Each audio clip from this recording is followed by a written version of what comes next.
Hey, what is up guys, MKBHD here, and this is the newest flagship smartphone from LG. Now, technically this did come out in October, and I wish I could have done this video a little earlier, but better late than never, right? So this is 5 facts about the LG V10. So number 1 is, this is low-key one of the most underrated smartphones of this year, 2015. I don't know what it is about a lot of the roundups I'm seeing of like the best smartphones of the year will inevitably have a whole lot of Samsung, a whole lot of Apple, and deservingly so, and then a bunch of Motorola thrown in there. Of course, Huawei gets in there with the Nexus 6P, but for whatever reason, LG gets left off the list a lot, even though their 2 best phones ever have come out this year, the LG G4, and then this, what I think is a slightly improved version of the G4, in this V10. So it's an all-around high-end flagship, of course, but with a few key improvements beyond just the specs over that G4. So this is what made it worth another release.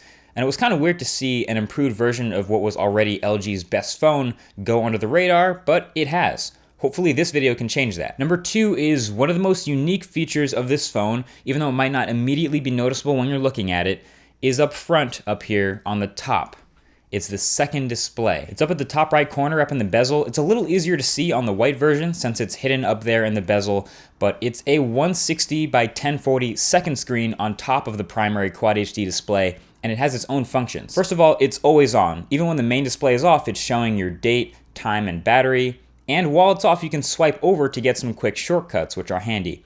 And then the main display, when that's on, you can show a bunch of stuff on the secondary. You get notifications when you get new ones.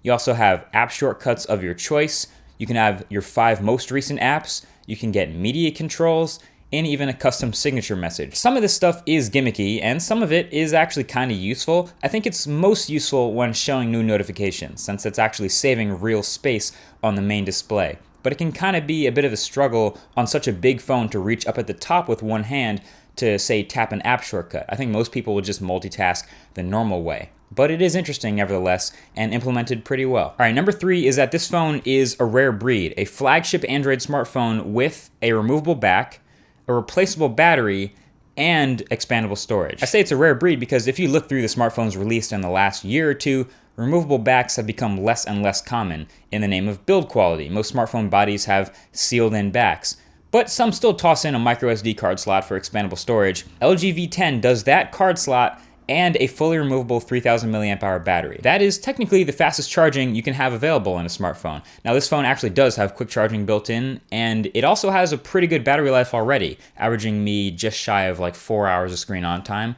But if I ever get low, all I have to do is have another battery in my back pocket, switch it out, 0% to 100% in 15 seconds. Not a lot of phones can do that anymore. All right, so number 4, this is the world's first smartphone camera with manual mode in video. And that's part of an overall larger focus on the camera. It's one of the biggest improvements from the G4. Pretty much everything about this camera is really good. It's an improved 16 megapixel shooter with optical image stabilization, so pretty much no cons on paper, and the ridiculously awesome camera app. So you can see it uses the second screen to hold the toggles between the different modes. That's useful. So simple mode is the easiest. It's literally just point and shoot, tap anywhere on the viewfinder to take a picture. That's it, right?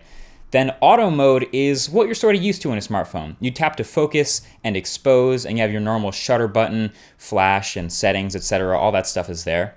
Then manual mode is a sort of a pro mode that we're seeing in a bunch of smartphones now. And this manual mode is awesome. You get precise white balance control, a manual focus distance slider, ISO, even a shutter speed slider. So you can set your shutter speed anywhere from 30 seconds all the way up to 1/6000th of a second. So this is ideal for action shots and fast-moving objects and guaranteeing that nothing will be blurry. So the camera has no problem cranking up the ISO. So manual mode is great, and then there's manual video mode, which is dope. Again, white balance control, manual focus, ISO, shutter speed, and then there's even a fine-tuned audio control, so you can choose whether to favor the front-facing or back-facing microphone more, and adjust mic gain and everything like that. This is like a full-fledged pro video camera in a smartphone's body. And both the photos and videos that come from the smartphone are some of the sharpest, most detailed, best-looking images I've seen come out of a smartphone this year, which is awesome. Oh, and as a bonus, this thing also has 2 front-facing 5 megapixel cameras, one for normal portraits and another right next to it for a wide angle for those super important group selfies. bottom line, if you're looking for a quality camera in a smartphone, you need to be looking at this V10. Okay, so number 5 is, despite all that praise, this phone is not perfect. Now, I mentioned at the beginning of the video, like, this is one of the better phones of the year, and it definitely is underrated, but it's not for everyone, right? So first of all, it's a really big phone, as most 5.7-inch phones are. You know, big metal rails on the side, pretty thick. And then the hard-to-reach second screen, it's not really a one-handed phone for most people. And in my personal opinion, it's not the prettiest either. It does have a new fingerprint reader on the back power button, which is new from the G4, but it struggles with accuracy sometimes, and it is definitely a step below the likes of the Nexus 6P and 5X and iPhone 6s in terms of speed and convenience that way. And the speaker is another weakness. It's just that tiny grill at the bottom, super easy to block accidentally, and it does distort at high volume. And some may or may not like this LG skin on top of Android, which is still 5.1 by the way, still looking for that marshmallow update. So there's a lot going on with this phone. You can't overlook that it's a great overall device, you know, multitasker, a smooth performer, etc. But it's also one of the most unique phones out there. So hopefully this video helped you get a good idea of that. Anyway, that's been it. Hope you enjoyed this quick look. I decided to do this review a little bit differently than most, but hopefully it's in time for the holiday season for you to get an idea, because this phone is definitely worth a look. Anyway, thanks for watching, and I'll talk to you guys in the next one. Peace.